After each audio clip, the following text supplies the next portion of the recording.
মাননীয় প্রধানমন্ত্রীকে বলছি এবং আমার ডিপার্টমেন্টের দুই বড় ভাই মাননীয় আইনমন্ত্রী এবং মাননীয় স্বরাষ্ট্রমন্ত্রী, আপনাদের দরজায়, ঘরের দরজায়, অফিসের দরজায়, গাড়ির দরজায় শেখ হাসিনার পালানোর ছবিটা লেমিনেটিং করে ঝুলায় রাখবেন। আপনাদেরকেও ওই ছবির রিপ্লেসমেন্ট করা লাগতে পারে, just matter of time. No ifs, no buts. জুলাই সনদ নিয়ে কথা বললে কতগুলো ট্যাগ করা হচ্ছে এখন, তার ভিতরে একটা হচ্ছে যে আমরা স্বাধীনতা বিরোধী, ৭২-এর সংবিধানকে আমরা ছুঁড়ে ফেলে দিতে চাই, এবং যেটার বাই ডিফল্ট মানে হচ্ছে যে আমরা মুক্তির লড়াই, ৭১-এর যেই স্বাধীনতা সংগ্রাম তা সেগুলোকে ছোট করতে চাই, হেয় করতে চাই।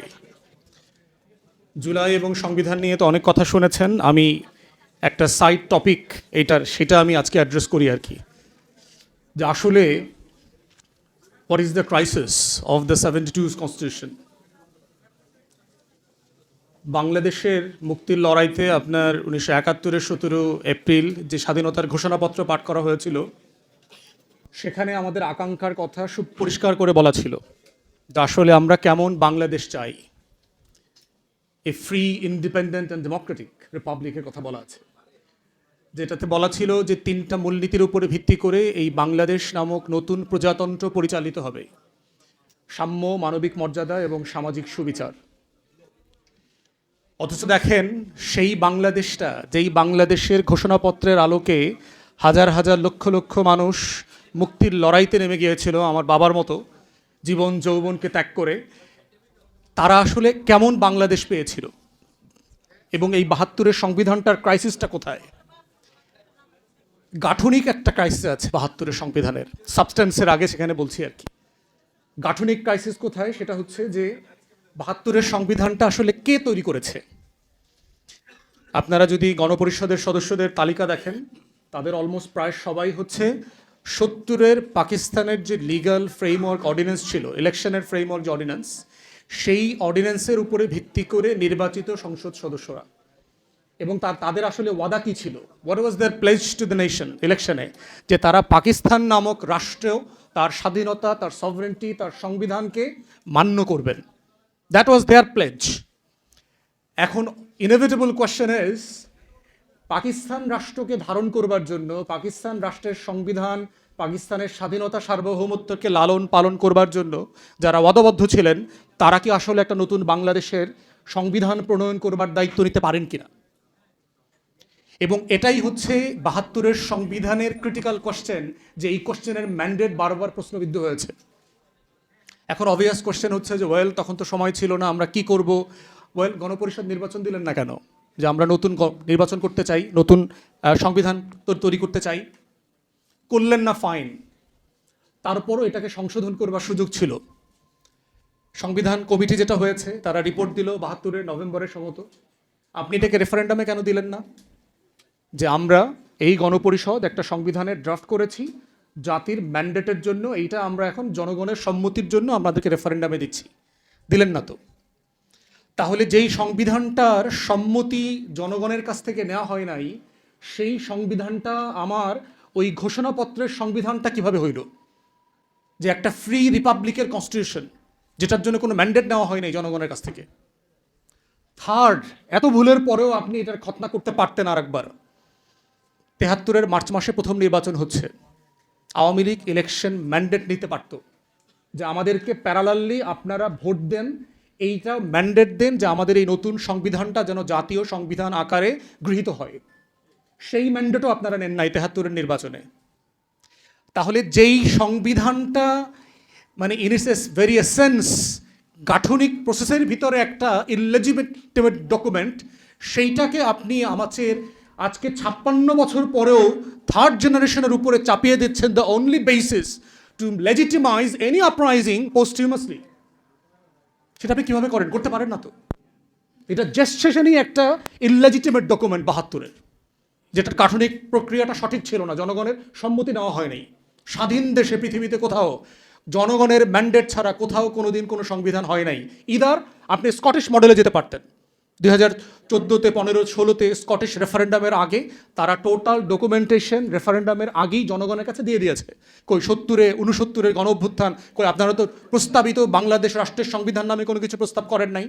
তাহলে 69-এর গণ অভ্যুত্থানে আমার ম্যান্ডেট পাইতাম, 70-এর নির্বাচনে আমি ওই সংবিধানে ম্যান্ডেট পাইতাম, 71-এর যুদ্ধে আমি ওইটার জন্য ম্যান্ডেট পাইতাম, সেটাও আপনি করেন নাই।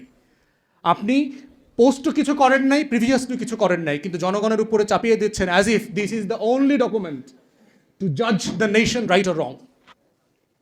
এখন প্রশ্ন হচ্ছে with regard to the substance, is it a very well drafted constitution? No, it is not. পৃথিবীর ইতিহাসে আমরা যারা আইনের ছাত্র, সবচেয়ে ব্যাডলি ড্রাফটেড কনস্টিটিউশনের একটা হচ্ছে এই 72-এর সংবিধান, সবচেয়ে বাজেভাবে লিখিত সংবিধান। এবং ভারতীয়রা দাবি করেছে এই সংবিধান তারা করে দিয়েছে। কলকাতা হাইকোর্টের যিনি সিনিয়র অ্যাডভোকেট ছিলেন সুব্রত রায় চৌধুরী, ওনারা এই সংবিধান লিখে দিয়েছেন। ভারতের পক্ষ থেকে এই সংবিধান দেওয়া হয়েছে আমাদেরকে।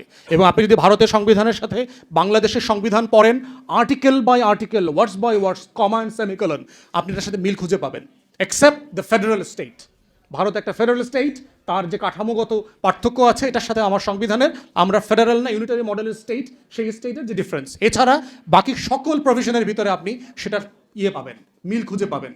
কারণ পার্থক্যটা কোথায়? ভারতে তো কোনো ঘোষণাপত্র নাই স্বাধীনতার। ভারতে কি রক্তাক্ত যুদ্ধ হয়েছে 47 সালে? আমার গর্বের জায়গা কোথায় যে আমার একটা রক্তস্নাত যুদ্ধের মধ্য দিয়ে আমি একটা দেশ পেয়েছি। আমার হাজার হাজার মানুষ জীবন দিয়েছে এই দেশটার জন্য। ভারত দিয়েছে 190 বছর ধরে দিয়েছে, কিন্তু একটা মানে টেন্স পিরিয়ড ধরে আপনি একটা স্বাধীনতা যুদ্ধ হয়েছে সেটা তো ভারত পাকিস্তানের সূত্রে আপনি বলতে পারবেন না। ভারত পাকিস্তানের যুদ্ধে কোনো ঘোষণাপত্র ছিল না, কিন্তু আমার স্বাধীনতা যুদ্ধে একটা ঘোষণাপত্র ছিল। এই জন্যই হচ্ছে গাঠনিক প্রক্রিয়ার জায়গাতে 72-এর সংবিধানটা প্রবলেম্যাটিক। এখন আসি সাবস্টেন্সে। আমার ঘোষণাপত্রে বলা ছিল যে এই বাংলাদেশ রাষ্ট্রটা 3টা মূলনীতির উপরে ভিত্তি করে পরিচালিত হবে। 72-এর সংবিধানে আপনি কি বললেন? নতুন করে 4টা মূলনীতি দিলেন, অ্যাবসলিউটলি আনবিনাউন টু দ্য নেশন। আমাদের কারো কাছে জানা ছিল না যে 4টা জিনিস কোত্থেকে আসলো। 70-এর আওয়ামী লীগের ইলেকশন ম্যান্ডেটে ছিল না, আওয়ামী লীগের দলীয় কনস্টিটিউশনে ছিল না, 71-এর যুদ্ধে ঘোষণাপত্রে অথবা 71-এর কোনো কনভারসেশনে ছিল না। সাডেনলি 72 সালে এই 4টা মূলনীতি কোত্থেকে আসলো? এবং এই প্রত্যেকটা মূলনীতি ইনহ্যারেন্টলি কন্ট্রাডিক্টরি। আমরা যারা ছাত্র জীবনে লেফট পলিটিক্স করছি, শহীদুল আলম ভাই লন্ডনে লেফট পলিটিক্স করছেন, এটা বুঝবেন যে এটা সিম্পলি ডাজন্ট মেক সেন্স। আপনি বলছেন যে আমার রাষ্ট্র পরিচালিত হবে, এখানে ডেমোক্রেসি থাকবে, সমাজতন্ত্রও থাকবে। 72-তে ডেমোক্রেসি আর সমাজতন্ত্র এক জিনিস ছিল না। আপনি বলছেন যে এই জাতি বাঙালি বলিয়া পরিচিত হইবে। তাহলে আমার রাষ্ট্রের হাজার হাজার চাকমারা পাহাড়িরা যেই ঘোষণাপত্র শুনে যুদ্ধ করতে গিয়েছিল, তাকে আপনি 1 বছর পরে বললেন যে তুমি যদি বাঙালি না হও তোমার আইডেন্টিটির কোনো স্বীকৃতি আমার কাছে নাই। তাহলে ওই যে ফ্রি, ইনক্লুসিভ, ডেমোক্রেটিক রিপাবলিকের কথা বললেন, সেই রিপাবলিকের প্রত্যেকটা এসেন্স অ্যান্ড প্রিন্সিপালের সাথে এই 4টা মূলনীতি যায় না সিম্পলি। কারণ এখানে অবাঙালিরাও যুদ্ধ করেছে। 16ই ডিসেম্বর এই স্বাধীন বাংলায় ঊর্ধ্ববাসী মুক্তিযোদ্ধারা বিজয় মিছিল নিয়ে 32 নম্বরে গিয়েছে এবং তাদেরকে গুলি করে আমার সোনার বাংলার মুক্তিযোদ্ধারা হত্যা করেছে। ঊর্ধ্বভাষী মুক্তিযোদ্ধা। চাকমাদেরকে শেখ মুজিব বলেছিল বাঙালি হয়ে যাওয়ার জন্য। তাহলে আপনি এই রাষ্ট্রটা তৈরি করলেন যেই প্রিন্সিপালের উপরে ভিত্তি করে, 72-এর সংবিধান তার প্রত্যেকটা প্রিন্সিপালের কুঠারে আঘাত করেছে। তাহলে এই সাবস্টেন্স দিয়ে আপনি এই রাষ্ট্রটাকে ইনক্লুসিভ কিভাবে ধরে রাখবেন? আপনি মানে গণতন্ত্র রাখবেন, আপনি আবার সমাজতন্ত্র রাখবেন। এবং রেখে কি হয়েছে দেখেন, কোন গণতন্ত্র হয়েছে? আপনার 72-এর সংবিধানে গণতন্ত্র ছিল, কিন্তু 73-এর নির্বাচনে তো আমরা গণতন্ত্র দেখি নাই। 73-এর নির্বাচনে তো আমরা কোনো গণতন্ত্র দেখি নাই। 293টা সিট পাওয়ার পরে শেখ মুজিব বঙ্গভবনে দাঁড়ায় বলেছে আজকে দেশে কোনো বিরোধী দল নাই। শেখ মুজিব বলছে। বিরোধী দল না থাকাটা কি আপনার দেশের জন্য কোনো ক্রেডিট? গণতন্ত্রের জন্য ক্রেডিট? জাসদের শত শত এমপি ক্যান্ডিডেটকে পিটায়া এলাকা ছাড়া করে দিয়েছে, কয়েক ডজনকে হত্যা করেছে, ইলেকশন করতে দেয় নাই। তাহলে আপনারা কেন কিসের জন্য বললেন গণতন্ত্রের কথা? এটাই তো মুক্তির লড়াইতে ছিল। আপনি বলছেন যে সমাজতন্ত্র থাকবে, আবার বলছেন যে গণতন্ত্র থাকবে। গণতন্ত্রের সাথে তো উদার নৈতিক ক্যাপিটালিজম, পুঁজিবাদী সমাজের বৈশিষ্ট্য আছে, সংবিধানে বলা আছে যে একটা ফ্রি এন্টারপ্রাইজ থাকবে। কিন্তু সেখানে আপনি দেখলাম যে 72-এর পরে, 73-এর পরে বাংলাদেশের সব প্রাইভেট এন্টারপ্রাইজ, পাটকল, জুট মিল সব কিছুকে ন্যাশনালাইজ করে ফেললেন। এই ন্যাশনালাইজেশন কিন্তু আমার মুক্তির লড়াইয়ের সাথে কনসিস্টেন্ট ছিল না তো। তাহলে এইভাবে ৭২-এর সংবিধান আমার মুক্তির লড়াইয়ের প্রত্যেকটা আকাঙ্ক্ষার সাথে বেইমানি করেছে। এবং তারপরে দেখেন, এখানেই ক্ষান্ত হয় নাই, 4th অ্যামেন্ডমেন্ট করেছে শেখ মুজিব বেঁচে থাকা অবস্থায়, ৪র্থ সংশোধনী। সকল রাজনৈতিক দল বিলুপ্ত করে তারা শুধুমাত্র একটা জাতীয় দল করেছে, সোভিয়েত ইউনিয়নের মডেলে জাতীয় দল আওয়ামী লীগ। মানে কি অভিশপ্ত একটা দল, নিজের দলটাকে পর্যন্ত বিলুপ্ত করে দিয়েছে। এবং এর সাথে বাংলাদেশের পতিত পলিউটেড বাম সিপিবিরা জড়িত ছিল। এই কমরেড মনি সিংরা থেকে শুরু করে সবাই শেখ মুজিবকে মিসগাইড করেছে when it comes to creating Baksal. তো এই বাকশাল, এই ৪র্থ অ্যামেন্ডমেন্টের এই সংবিধান কি আমার ৭১-এর মুক্তির লড়াইয়ের সাথে কনসিস্টেন্ট ছিল? ছিল না তো। তারপরে কি করেছেন, সকল পত্রিকা নিষিদ্ধ করে দিলেন একটা ঘোষণা দিয়ে। রক্ষী বাহিনী শুধু ক্রিয়েট করলেন না, রক্ষী বাহিনীকে ইনডেমনিফাই করলেন যে রক্ষী বাহিনীর কোনো অন্যায়, অবিচার, ফৌজদারি অপরাধ কোনো আদালতে উত্থাপন করা যাবে না, চ্যালেঞ্জ করা যাবে না। বিএনপি সে রক্ষী বাহিনীর সদস্য মাসুদউদ্দিন আহমেদ চৌধুরীরা আবার 111-এর সময় অনেক বড় পত্র দিছিল, পরে তো খায়া দিছে বিএনপিরে। এই যে বাস্তবতাগুলোকে কেন নতুন প্রজন্ম বিপ্লবের আকাঙ্ক্ষা নিয়ে আবার 24-এ মাঠে নেমেছে, এই পুঞ্জীভূত কষ্ট, ক্ষোভ, বঞ্চনা যে মুক্তির লড়াইয়ের সাথে আমাদের সাথে, এই জাতির সাথে বারবার গাদ্দারি করা হয়েছে, এই জন্যই দেয়ার আর প্রবলেমস উইথ 72's কনস্টিটিউশন। এই জন্য আমাদের কনস্টিটিউশনের এই যে বেসিক ফিচারের কথা বলা হয়, একমাত্র acceptable basic feature of any constitution can be the supreme will of the people. আর কোনো প্রিন্সিপাল বেসিক ফিচার হইতে পারবে না একটা কনস্টিটিউশনের। একমাত্র প্রিন্সিপাল জনগণের সভরেন উইল। জনগণ চাইবে, বইটাকে ধরবে, নেবে, মানবে, জনগণ চাইবে না, ছুঁড়ে ফেলে দেবে, শেষ। এটাই হচ্ছে একমাত্র basic feature of the constitution.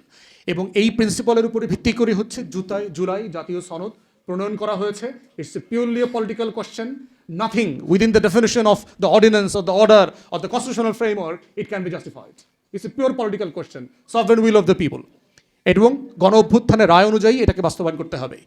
তাই আমরা বলছি যে বাংলাদেশ রাষ্ট্রটাকে যদি আগামী দিনগুলোতে এগিয়ে নিয়ে যেতে হয়, আমার সেই ৭১-এর মুক্তির লড়াই, আমার যুগ যুগ ধরে শত শত বছরের এই মাটির, এই মানুষের, এই জমিনের মুক্তির লড়াই এবং আমার 24-এর গণ অভ্যুত্থানের লড়াই, এর প্রত্যেকটা প্রিন্সিপালকে সভরেন উইলের ভিতরে অ্যাকোমোডেট করা হয়েছে জুলাই জাতীয় সনদের মাধ্যমে। এবং সেটাকেই উইদাউট এনি ইফস অ্যান্ড বাটস মেনে নেওয়াটাই হচ্ছে আগামী দিনে শুধু বাংলাদেশের অস্তিত্বের প্রশ্ন না, বিএনপি রাজনৈতিক দল হিসেবে বেঁচে থাকবে কিনা তার অস্তিত্বের প্রশ্ন জড়িত আছে। এবং অন রেকর্ড আপনাদেরকে বলে রাখি, আপনাদের সক্ষমতা কিন্তু আওয়ামী লীগের ধারে কাছেও না। সেই আওয়ামী লীগকে কিন্তু লেজ গুটায় পালাইতে হয়েছে।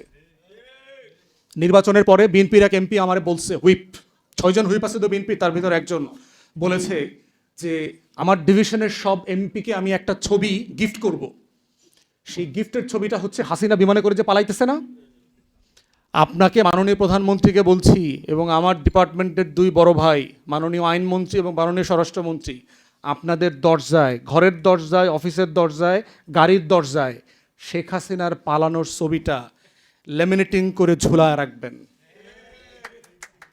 আপনাদেরকেও ওই ছবির রিপ্লেসমেন্ট করা লাগতে পারে, just matter of time. No ifs, no buts. ধন্যবাদ। আসসালামু আলাইকুম।